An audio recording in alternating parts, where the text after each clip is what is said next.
Salve, salve, gente boa! Eu sou o professor Euclides, essa é a Escola Teófilos. Bem-vindos ao nosso canal. Você que está chegando agora, não deixe de se inscrever aí, de colocar o sininho, dar o seu like, ou o seu dislike também, não tem problema. Bom, o nosso canal ele tem os nossos colaboradores, nossos patrocinadores. De maneira especial, eu quero fazer um agradecimento a Márcia Aparecida Miguel Zeponi e Ana Lúcia Escapim. A Márcia que tem um centro de orientação teológica existencial, onde se tratam de temas de relações pessoais, relações teológicas, relações filosóficas, educacionais, questões do nosso tempo, depressão, encontro na vida espiritual, na vida profissional, na vida existencial. Então são temas, né?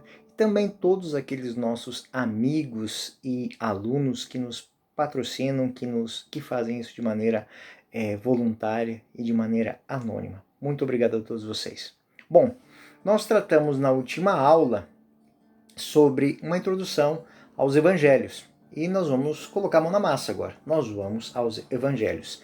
Eu vou começar com o primeiro evangelho sinótico, que é o evangelho de São Mateus. Nós teremos duas lições a princípio sobre este tema. É claro que eu coloco o tamanho das aulas dentro de um formato que não seja tão... os vídeos não fiquem muito grandes para o estudo de vocês.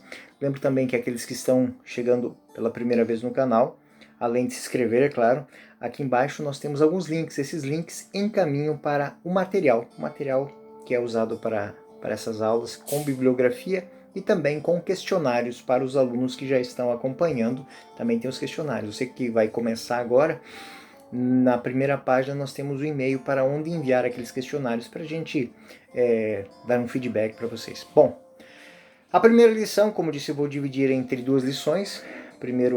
A primeira lição é Mateus, autor do Evangelho, depois o sentido do Evangelho de São Mateus do ponto de vista da sua uma exegese que a gente vai fazer. Então a mensagem do Evangelho vai ser a segunda lição. Nós vamos ficar agora com o autor, né, e as peculiaridades do próprio texto. Bom, vamos à nossa primeira aula então. Mateus, o autor do Evangelho, do primeiro Evangelho. Quais são os dados que a gente precisa? Mateus, também chamado Levi, era publicano, ou como os judeus também se referiam, um cobrador de impostos, né? Foi chamado por Jesus, logo que deixou tudo, ele seguiu Jesus, uma das primeiras vocações. Nós temos isso relatado dentro dos evangelhos sinóticos, dentro de Mateus, de Marcos e de Lucas.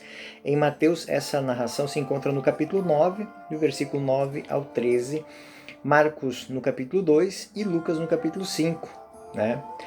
E interessante, os evangelhos não dizem muita coisa sobre Mateus, né?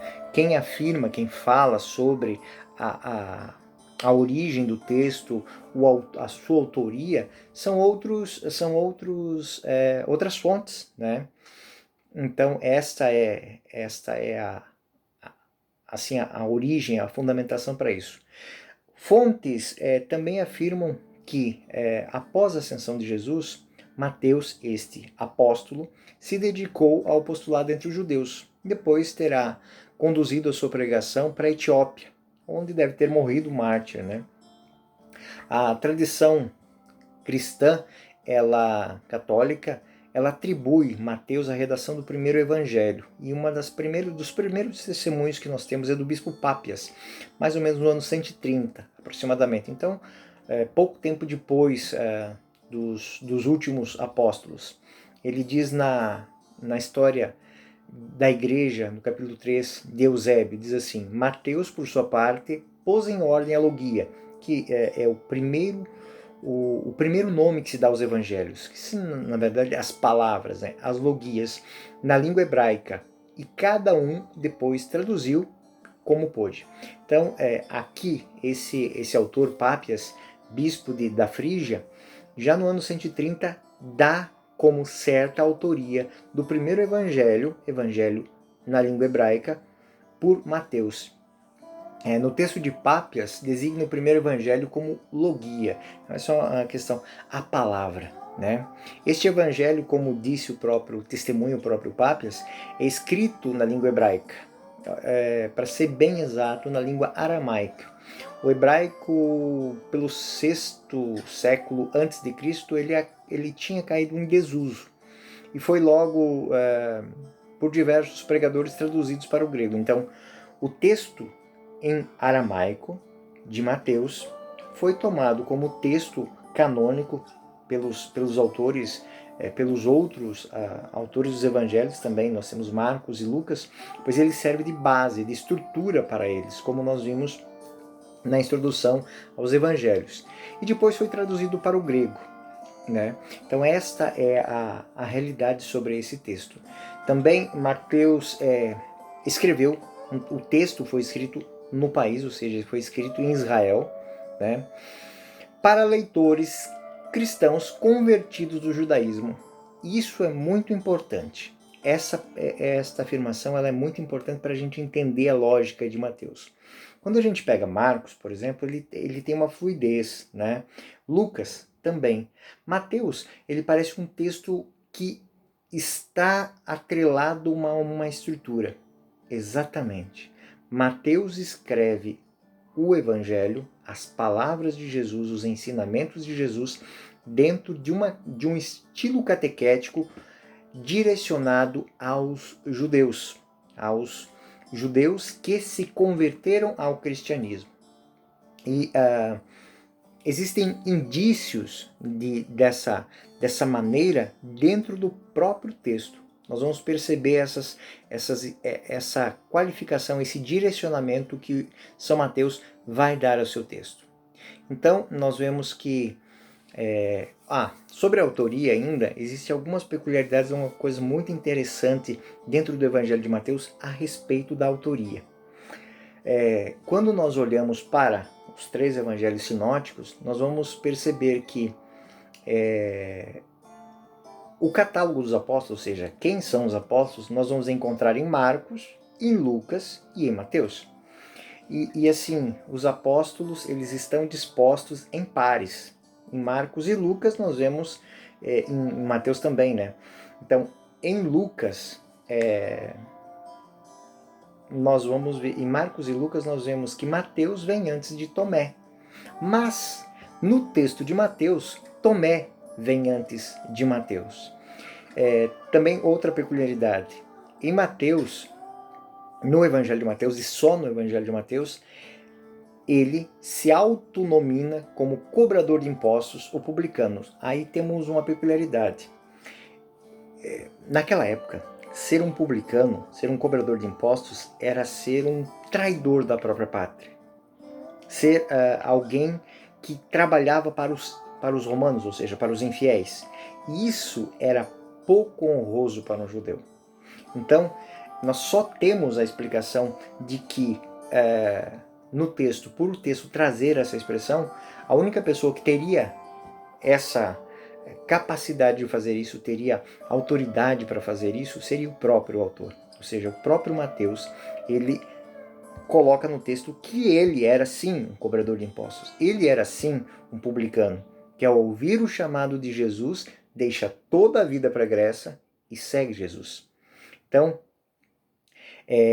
existem outras notas que vão mostrar que Mateus é realmente o autor do texto.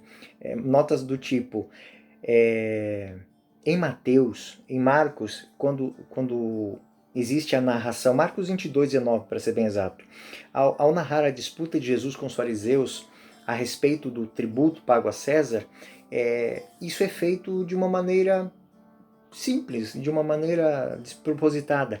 Em Mateus, ele usa termos técnicos do grego. Ele vai falar do valor da dracma e tudo mais. E isso é muito interessante. Mateus também é o único a narrar aquele episódio sobre o dízimo do templo, o imposto do templo. O que demonstra que o autor ele tinha interesse nessa temática dos tributos. Por quê? Para o judeu, o tributo é uma expressão de fé. Então, ele quer mostrar na cena da viúva e dos tributos que não é quantidade, mas a qualidade da oferta. Não é a quantia importante dentro da dinâmica cristã, mas a qualidade daquilo que se dá. Então, essa é uma dinâmica que nós vamos encontrar única e exclusivamente no texto de Mateus. Para ser bem exato, se você quiser fazer a pesquisinha, Mateus 17, do versículo 24 ao versículo 27. Enfim, sobre a autoria, nós podemos dizer que existe um grupo de apóstolos, né, dentro do grupo dos 12, né, existe um homem que não é apenas um pescador, não é apenas um homem acostumado a trabalhos, mas ele está habituado, ele tem esta facilidade com os cálculos, com os dados, e ele tem a cultura do escrever. Então, entre os 12, alguém foi escolhido, e este que foi escolhido é Mateus, o publicano, o cobrador de impostos. Então, ele é apresentado como autor do primeiro evangelho, escrito na terra de Israel em aramaico. O próprio texto dele aponta para esta grande verdade. Não bastassem os testemunhos dos autores da época ou pós, nós temos esta apresentação. Mateus, o evangelho para os judeus. Essa é a grande realidade. A resposta por que o texto às vezes parece um texto truncado, um texto que é rígido, né? Então, nós vamos mostrar que é um texto direcionado aos judeus por ele ter temas que são de importância fundamental para os herdeiros da antiga aliança. São Mateus escreveu para os judeus convertidos ao cristianismo. E qual o foco? Qual o direcionamento que ele dá? Primeiro, ele quer mostrar que Jesus é realmente o Messias. Jesus é o Filho de Deus que foi enviado como libertador. E nele, neste libertador, em Jesus de Nazaré, se cumprem todas as profecias. Por isso que Mateus vai trabalhar o Antigo Testamento inserido nos seus escritos. Então, a destinação que Mateus dá ao seu texto é um exame de toda a história de Israel, das profecias. Então, isso vai ser o ponto de partida dele, ou seja, é um judeu que escreve para judeus para dizer que Jesus de Nazaré é o Messias esperado, o Messias prometido que cumpre as promessas do início ao fim. Uma frase que vocês vão encontrar muito no Evangelho de São Mateus: e para que se cumprisse o que estava escrito. É isso. Na sequência, nós vamos ver o que também? O texto é em aramaico. E como ele escreve para judeus, ele não se preocupa com alguns detalhes. O autor supõe que seus leitores conheçam a língua aramaica, os costumes aramaicos, os costumes judeus, os costumes e conheçam também a geografia da Palestina. De modo que quando ele vai fazer alguma situação, elementos, ele não fixa, não existe uma explicação. Ou seja, ele não está falando de algo distinto, de algo desconhecido. Marcos e Lucas, Marcos que vai escrever aos gentios e Lucas que vai escrever ao povo da diáspora, eles escrevem sempre fazendo menções, fazendo explicações. Se a gente quiser fazer uma comparação, Mateus 15, 1 e Marcos 7, 15, quando Jesus fala da purificação dos judeus, Marcos ele faz toda uma introdução para explicar o que era esta purificação. Em Mateus 27, 62 e Marcos 15, 42, Marcos explica vocábulos técnicos hebraicos, como parashev, né?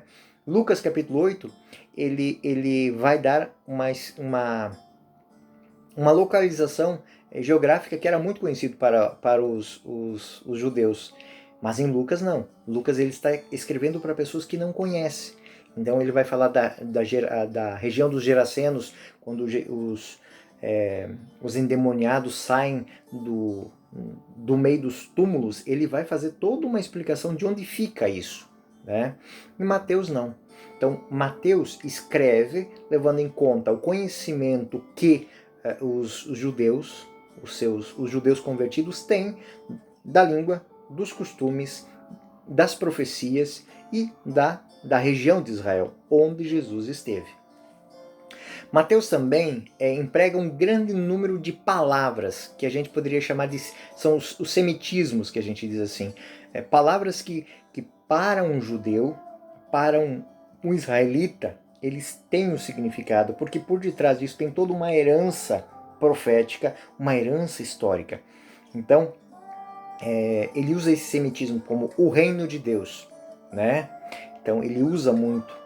O reino dos céus é a expressão que ele usa no Evangelho, que é o correlato para o reino de Deus.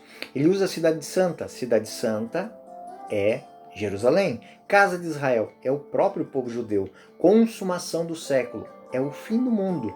Filho de Davi, Jesus. Então esta relação, esses semitismos, quando ele vai falar de Jesus, ele usa o filho de Davi. Então existem essas peculiaridades que vão mostrar que ele escreve para quem conhece as profecias e conhece a tradição de Israel. Mateus, dentre os evangelistas, é o que mais se aproxima do sabor primitivo do sermão de Jesus. Por quê? O que é o sabor primitivo dos evangelhos, do Evangelho de Jesus? Jesus falou a essas pessoas. O Evangelho de Mateus vai ser a expressão mais próxima daquilo que de fato Jesus fala. Não que Marcos, Lucas tenham desvirtuado o texto, não, a dinâmica é mais profunda. Por Jesus estar falando aos judeus sobre profecias, cumprimento de profecias, bênçãos, cumprimento de bênçãos, mas falando a quem esperava, ele não precisa fazer uma grande explicação sobre aquilo que ele está dizendo. Diferente vai ser de Marcos, que vai falar de profecias, de busca de bênção para pessoas que não têm conhecimento dessa tradição. A mesma coisa para Lucas. Então, são realidades que são trabalhadas dentro do Evangelho de Mateus, dando a ele um sabor muito primitivo, daquilo que de fato Jesus, palavras próprias. Então, dentro do esquema semita, existe um linguajar que é usado, muito próprio, e que vai estar dentro do texto de Mateus. Mateus 6, 1, 18 também mostra algumas fórmulas que são conhecidas das escolas judaicas. Ou seja, não façais como os hipócritas. Ou seja, não façam isso, faça isso. Quanto a ti, quando deres esmola, faze assim. Então, eles usam uma técnica que torna fácil de ser memorizado esse texto. E isso tudo é herança da escola rabínica. A escola rabínica onde todo o Antigo Testamento, toda a estrutura é feita. Nós vamos ver entre os profetas que querem lembrar, os salmos, muitos deles têm essa dinâmica, ou seja, existe uma repetição, né? Existe uma forma, uma introdução, existe uma métrica, existe uma repetição que você vai guardando aquilo. No Evangelho de Mateus existe muito disso. Quando nós pegamos o capítulo 5 de Mateus, bem-aventurados os pobres de espírito, porque deles será o reino do céu. Bem-aventurados, porque bem-aventurados. Então, existe isso. Existe uma métrica, existe uma forma de dizer a coisa. Dentro do próprio texto de Mateus, nós vamos perceber que esse texto ele deve ter sido redigido por volta do ano 50, porque existem dentro dele algumas realidades que mostram. Esse livro ele tinha uma autoridade, porque ele era usado pelos apóstolos nas suas catequeses. Ele era usado e deixado para o uso das comunidades. Então, a única questão é que ele foi escrito em aramaico, e nem todos tinham essa expressão de aramaico, o conhecimento dessa língua. Então, exatamente esse texto escrito em aramaico, passado às comunidades, para as catequeses das comunidades, ele é traduzido para o grego. Ele é usado pelos outros apóstolos, pelos outros evangelistas, tanto Lucas quanto Marcos como ponto de partida. Nós vimos que Mateus inspira Marcos, que inspira Lucas, que inspira, que influi, tem um reflexo sobre o Mateus. Então nós falamos do primeiro Mateus em aramaico e do último Mateus em grego. Então, Mateus é o primeiro texto a ser escrito e o último a ser terminado. Então, é o primeiro evangelho escrito em aramaico que inspira Marcos e Lucas, que por sua vez jogam dentro do evangelho de Mateus em grego a sua força e também a sua repercussão.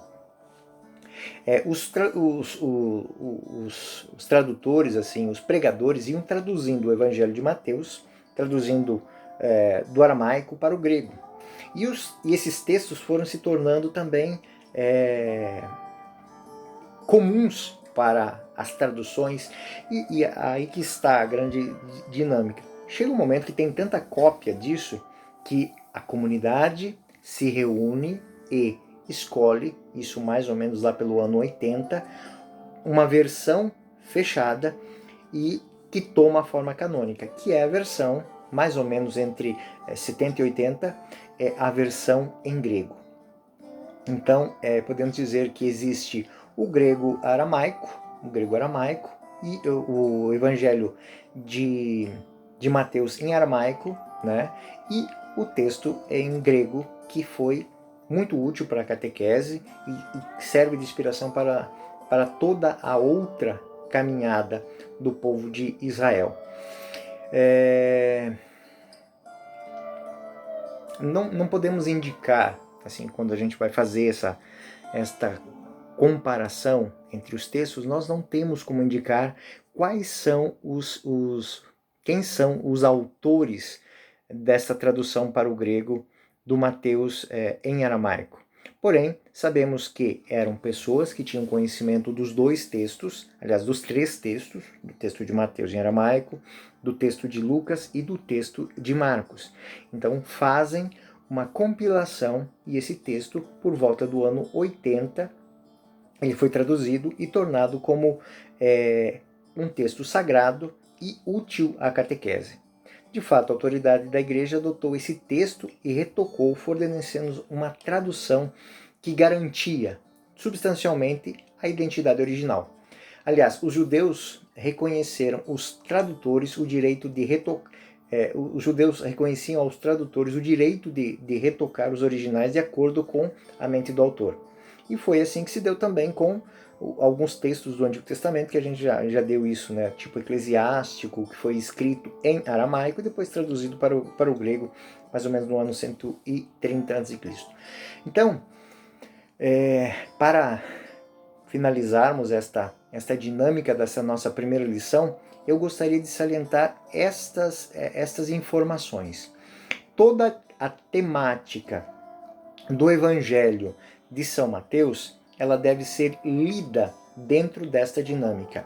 Ele escreveu para os judeus convertidos ao cristianismo, pessoas que conheciam a tradição de Israel, as profecias, os ritos, todo o proceder de um israelita, e isso criou um texto que segue a regras bem estritas de construção. Então são sermões, são frases. Ele começa já com algo que é muito próprio da tradição de Israel, ou seja, uma grande genealogia. Qual é a função dessa genealogia? Mostrar ao povo de Israel que Jesus é filho de Deus, filho de Davi, filho de Abraão. Mas isso é a temática da nossa próxima aula. Eu sou o professor Euclides, esta é a Escola Teófilos. Muito obrigado pela audiência de vocês nessa nossa primeira aula. Não deixe de dar o seu joinha aí, de se inscrever caso não se inscreveu, e lembro que abaixo, aqui na descrição do vídeo, nós vamos ter também o link do texto que foi usado. Também bibliografias e um questionário para quem quiser fazer um mergulho, né, dentro dos textos. Tá bom? Eu sou o professor Euclides, dessa Escola Teófilos. Muito obrigado, fiquem com Deus, até o próximo.